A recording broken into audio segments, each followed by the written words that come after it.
Hi, I'm Dan Westfall. My company is Client Focused Financial.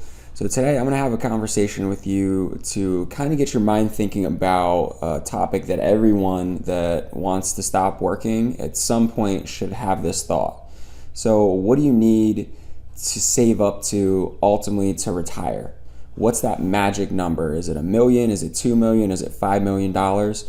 If you don't have a goal in mind or know the number to ultimately reach to, it's going to be real hard to get to that point. And if you're just going to go through the rest of your career just kind of like, well, I'm going to save a little bit in my 401k or in my IRA accounts and just hope for the best at the end, that's the wrong way to go about it, because you're going to be at that spot where you're 60, 70, 75, 80 years old, and you're not going to be in a good spot at that point. And that's not the time that you want to have to think about going back to work when you're 70 years old. So, or being forced to actually work a part-time job if you don't want to work a part-time job. So a few things that I'll have you kind of think about is, if you're in your, late 30s or, early to mid 40s and you're trying to retire in another 20, 25 years from now. So say right now, the first thing you need to think of is how much money every single month do you need after taxes that you would need to live on. So say your monthly living expenses right now, everything included, is right around $5,000. We'll keep it simple.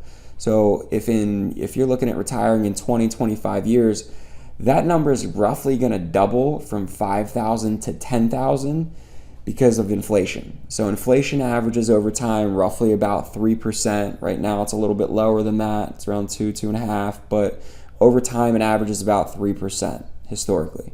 So $5,000 today is going to spend like $10,000 in about 20, 25 years.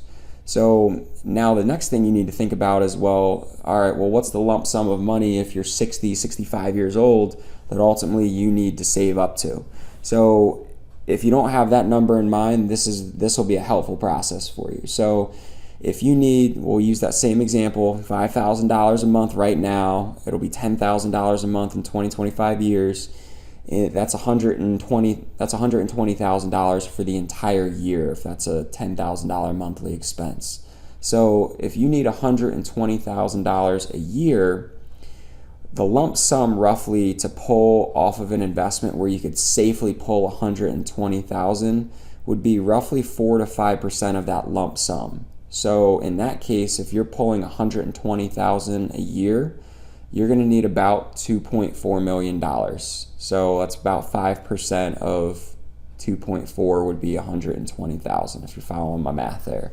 So if that's the case, and then we're not including Social Security or pensions, you can include that or not include that. That's up to you. I'm just trying to get your mind thinking, a little bit forward here. So $2.4 million is a big nut to crack. So that's where then you can work backwards, because ultimately in retirement, that $120,000 at say 60 when you retire, well, as you get older, you're going to need more and more money because stuff continues to actually get more expensive. That's still inflation happening. So you're going to need more than that $120,000 when you're 70 or 80 or 85 years old. So we're just keeping it simple for you. Just think of that. So say your number is $2.4 million on that. So then that's the number, that's your goal. That's what you need to get to by age 60 if that's when you plan on retiring and you need that $10,000. So then you need to work backwards of figuring out, how much do you need to save on a regular monthly basis, and then what's the rate of return to get there? And is that a realistic goal? Because if it isn't, you're either going to have to start saving more, you're either going to have to be more aggressive with your investments and take on more risk.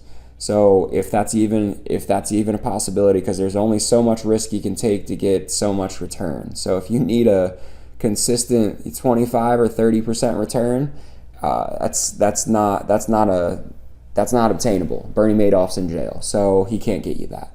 So if you're looking at a realistic rate of return over time, think somewhere between 7 to 10, 11% on that very high end, 10, 11%. Over time. So that's where you then need to work backwards. There's financial calculators out there where you can put this kind of stuff in there, or you could work with the financial advisor. We'll help you put that kind of stuff together. It's very simple math to do for us. So, but keep that in mind that if you're thinking out for 20, 25 years from now to retire, don't wait, because if you haven't already started saving, or you feel like you don't have enough right now, sit down, talk with somebody, figure it out yourself. There's financial calculators out there. You could do this stuff online yourself if you really want to, or most financial advisors would be happy to have a conversation with you about it. But it's something you really need to think about, because otherwise you don't want to be 55, 60 years old being like, oh shit, do I have enough money to retire? That's not the time to start planning. Do it now. So appreciate you taking the time to check out this video. For more videos like this, check out the Insights tab on my website. You can click the link above and go to the Insights tab for that. You can also, if you click the link above, take the free investment assessment. That'll give you a better idea of exactly where your portfolio is right now, and maybe some areas that you can improve on within that portfolio. If you have any questions, feel free to DM me. For those of you that don't know what DM is, that's direct message. I'm sure there's somebody. Don't worry, you're not the only one. My parents don't know what it is either. So, or you could shoot me a phone call. Always more than happy to have a conversation with you over the phone if you'd like to. But again, I appreciate you taking the time to check me out.